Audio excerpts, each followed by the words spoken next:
High friends welcome to fashion creation boutiques.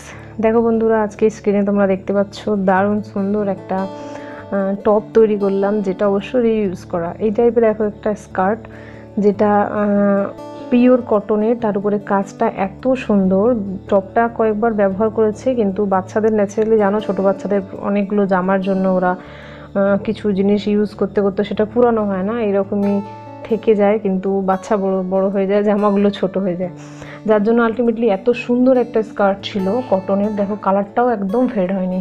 তো এটা ভাবলাম যে কি করা যায়, তো গলা তো দারুণ সফট একটা ইলাস্টিক ছিল, তো সেটা দিয়ে আমি কি করলাম দেখো। প্রথমে স্কার্টটা দেখতেই পাচ্ছ তোমরা, দারুণ সুন্দর কাজটা, সুতোর কাজটা এমব্রয়ডারি টাইপের সুতোর কাজ, বাট এটা কিন্তু শান্তিনিকেতনের স্কার্টটা, আমি বলে দিই শান্তিনিকেতন, এবং তার একদম হ্যান্ডে হাত করা, হাতে দেখো একদম ডিজাইন করা কাঁথা স্টিক যেটা বলে একদম সেই টাইপের স্টিকের কাজ। তো এই সুন্দর একটা স্কার্ট যেটা আমি কি করব ভাবার পর একটা সিদ্ধান্ত নিলাম, এবং স্কার্টটার বলে একটা দারুণ ঘেরও ছিল।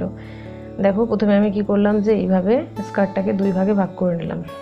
হ্যাঁ, তো একটা কথা বলে দিই, এটা একটা 9 থেকে 10 বছরের বাচ্চার একদম অ্যাপ্রোপ্রিয়েট সাইজে হয়েছে। দেখো 20 ইঞ্চি ঝুল, দারুণ সুন্দর সাইজে এসে গিয়েছিল। তখন ভাবলাম এটা একটা টপ করা যাক। তো টপ করার সিদ্ধান্ত নেওয়ার আরেকটা কারণ আছে, এখন যে অফ শোল্ডার টপগুলো হয় এই টাইপেরই কিছু হয়, গলাতে ইলাস্টিক লাগানো থাকে, যার জন্য এগুলো নিচের অংশ অনেকটা নামানো যায়। এটা একটা এই টাইপেরই টপ হবে।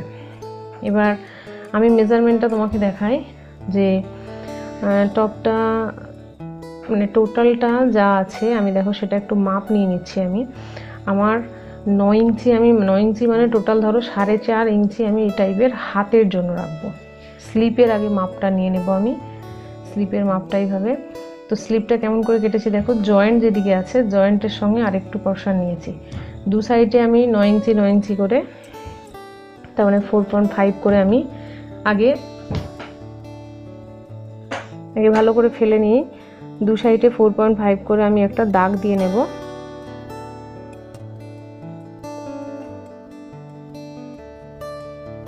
দেখো এইদিকে খোলা সাইড, আমার জয়েন্টটা কিন্তু ওইদিকে, হ্যাঁ জয়েন্টটা আমার এইদিকে থাকছে, ওইদিকে খোলা।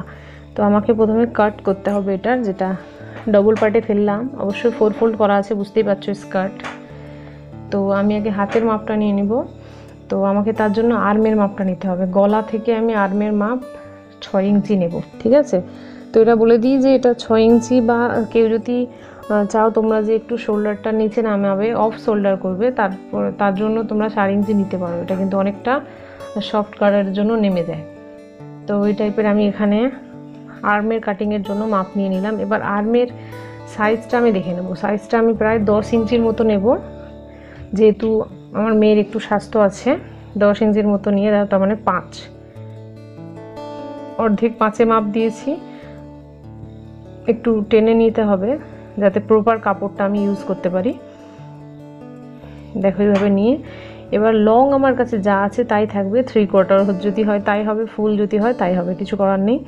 তো এখানেও আমি কিন্তু 6 ইঞ্চিতে দাগ দেব মার্জিন, কিন্তু সেলাই আমার 5 ইঞ্চিতে হবে। এবার এখানে আমি 6 ইঞ্চিতে দিলাম, এখানেও 6 ইঞ্চি থেকে প্লাস 7 ইঞ্চি, কারণ ন্যাচারালি ওর 10 যখন মার্জিন তোমাকে একটু রাখতেই হবে। তো এটাতে কিন্তু দেখো কেমন জিনিসটা আসছে, 7, তারপর 6, তারপরে দেখো 5.5-এর মতো। এটা কিন্তু মার্জিন কিছুই, তোমার এক্সট্রা কোনো কাপড় থাকবে না। যে দাগটা আমি দিলাম ওই দাগটা কিন্তু সেলাইয়ের বর্ডার পড়বে। এবার এটা আমার লেন্থ যেটা আছে আমি একটু মেপে দেখে নিই। স্কার্টটা যেহেতু কুচি দেওয়া অনেকটাই, দেখো 10 মানে প্রচুর। আমার মেয়ের যেটা সাইজ লাগে বডিতে তার থেকেও অনেকটা থাকবে ফ্রি সাইজ। তার মানে একটা জিনিস বলি যে তার মানে এটা গরমের জন্য খুবই কমফোর্টেবল। এবার আমার কাজ যেটা হচ্ছে, আমি যেখান থেকে দাগ দিয়েছি এখান থেকে কাটিং করব। শুধু উপরের অংশটা হাতে কাটবো না, সোজা ওই দাগ দেওয়া অবধি কেটে নেব, আর্মের কর্নার অবধি জাস্ট। তো যেটা আমি দাগ দিয়েছি তার থেকে দেখো একটু, হ্যাঁ এই জাস্ট একদম।